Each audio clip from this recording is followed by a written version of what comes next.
Okay, today we are going to take a look at my 15mm ACW project, and it is a joint project between my son and myself.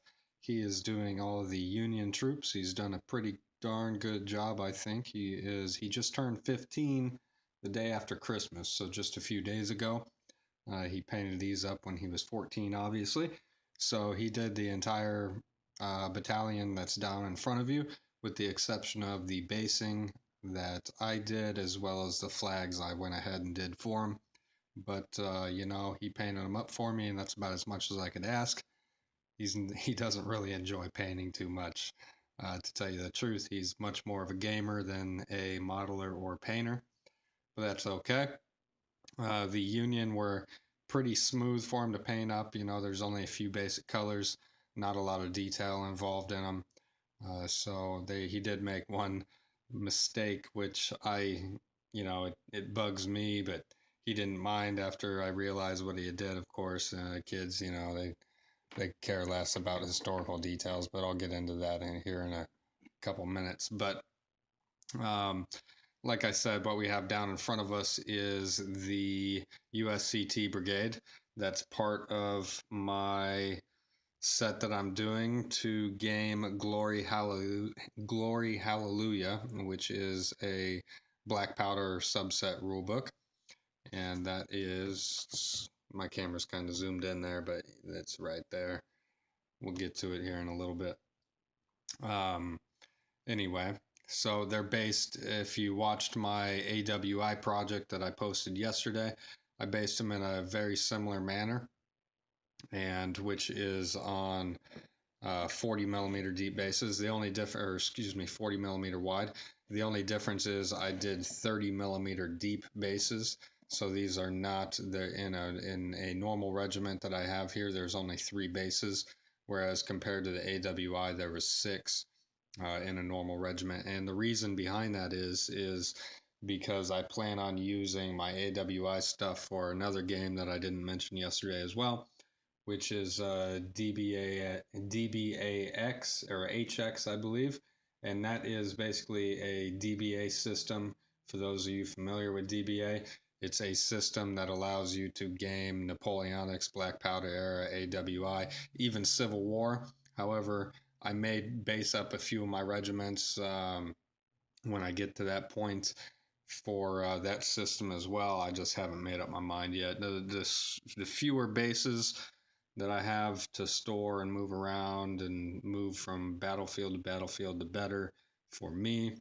It just, I mean, it doubles if you do it with 15mm wide bases or whatever. Um, you're doubling the base count just by splitting those up into 2 bases per stand. So it's a little bit easier just to manage when you do, the 2 ranks on a single base like that. But anyway, what we have down here in front is 3 historical regiments. And the first one is the 26th USCT over on our right hand side. And in the middle is the 1st Michigan, also known as the 102nd USCT. And then over here is probably my favorite of the group, and that is the 22nd USCT. And I also have their historical banner there. It's kind of hard to see. Let me see if I can get it in a way where we can see it with the light and get the focus in here without my camera tipping over.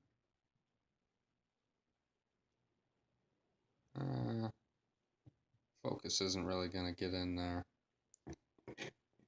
Let's see if I can maybe zoom in on it a little bit.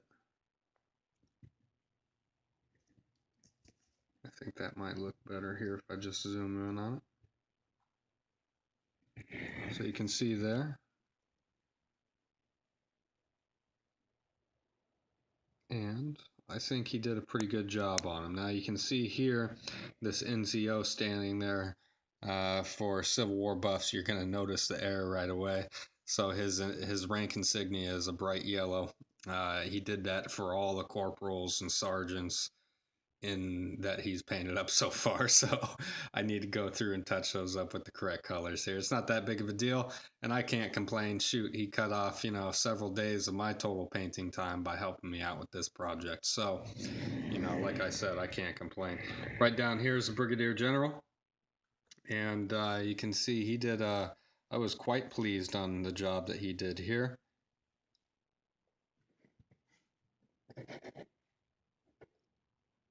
Maybe just needs a tiny bit of touch up, but nothing too serious. And also, if you remember from yesterday, my AWI, they were based on a brighter green colored grass, whereas with my Civil War regiments and units, I chose to do kind of a duller grass color here on this divisional commander. You can see it better. So it's not a bright green grass; it's more of a dead or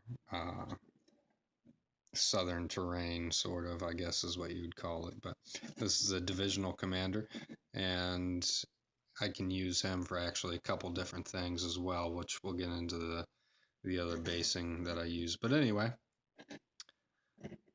the 22nd over here is based in firing formation, and if you can see down here in the front rank, they are all kneeling down or whatever. Normally I would put this side over here.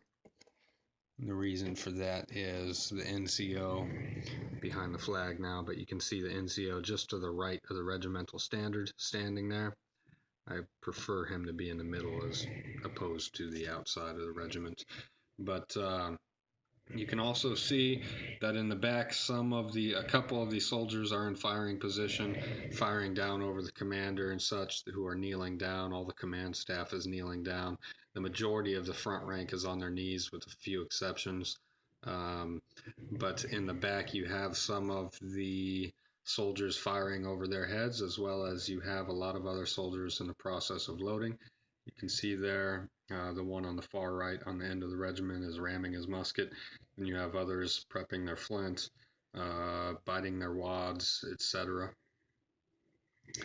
And over here, this regiment is in the same formation, pretty much, with the exception of their command staff is standing up instead of kneeling down. So everybody behind them is in the process of loading their muskets and rifles as well. So you can see this NCO right here is different from the other one. He is pointing. Let me see if I can get that to focus. There you go. He's pointing. And it's not bad for a kid who had never painted anything before. Well, not in a long, long time. He hasn't.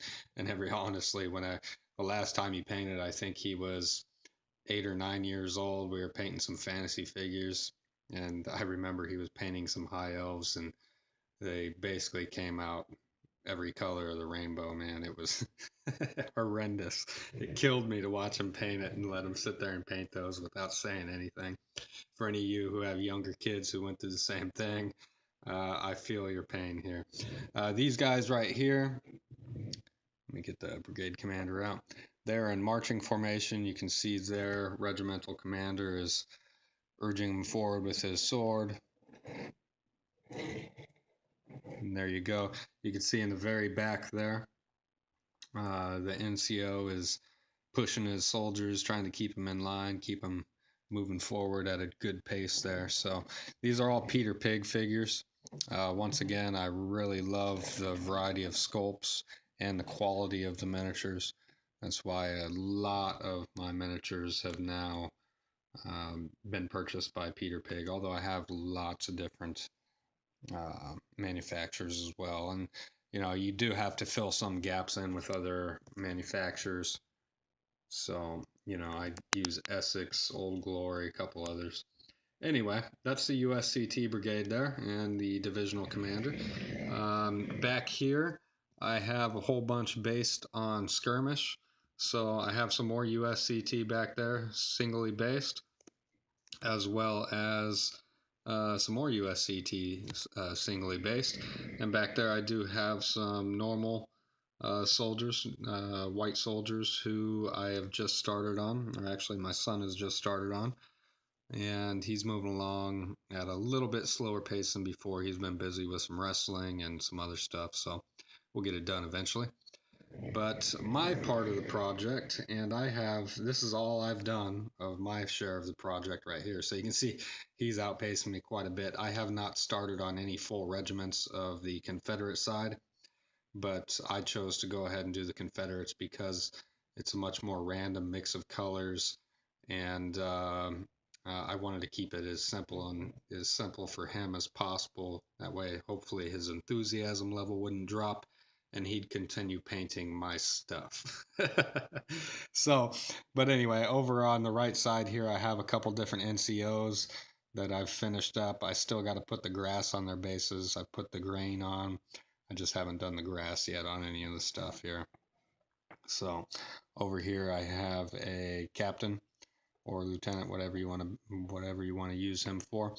And then I have some individually based Confederates with civilian hats on, regular hats, and yeah, I think all these guys have civilian hats on for the most part. So, but I think those guys are coming along pretty good. Let me see if I can sneak that camera in there, get a little bit better of a close-up, get the focus. And these are basically them. And my trademark skull eye sockets in full bloom there as well. So anyway, let me zoom this sucker back out. I'm going to set it up high on a stand here real quick. I'm going to pull the legs of the tripod out. Bear with me for just a second. There it is. Now if I can only get the camera to tighten down so it doesn't drop, we'll see. All right, I think I'm good here. So I'm going to show you the rule sets that I got. I'm not going to go through the books. I'll just show them to you here really quickly, what we have to look forward to. Of course, Glory Hallelujah. This is done in the same manner as Rebellion, which I spoke about yesterday.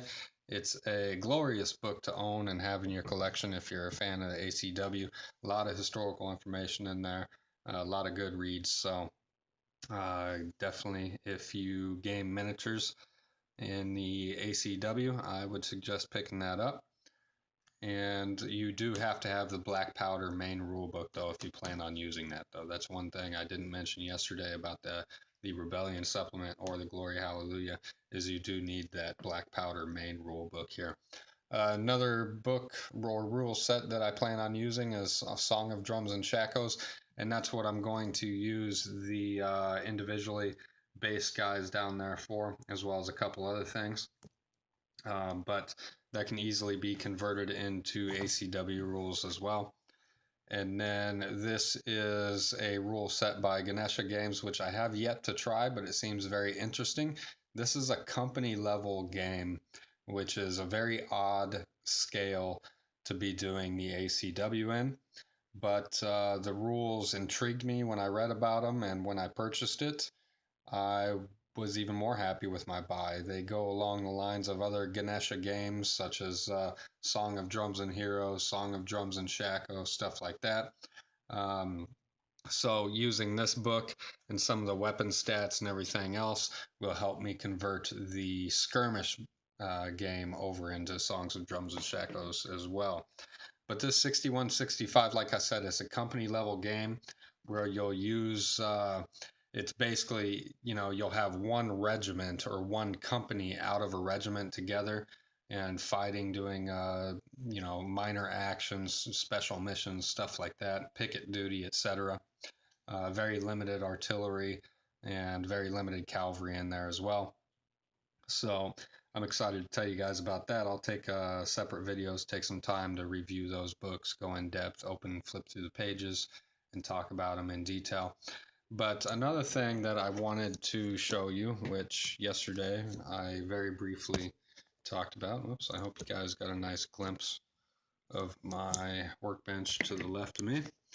But with these regiments right here, another thing that I can use these for is to increase the size of them by just adding on additional soldiers on the ends. and that will increase the size of the regiment further, put it up to the next size step, next size strength, I guess you would say. Or another thing you can do is if you were going to use these guys, if you were going to deploy skirmishers, you could also set them out in skirmishing formation out in front, and that way, you know, it'd be easy to tell that, okay, this unit has skirmishers deployed out front. Anyway, that's about the extent of my ACW project, how far it's gotten so far. So my son and I are working on it, trying to get it done here in the middle of several other projects as well, as I kind of briefly told you about yesterday. So anyway, guys, thanks for checking this out. And as always, stay safe, and I will be posting up some more videos shortly. Later on.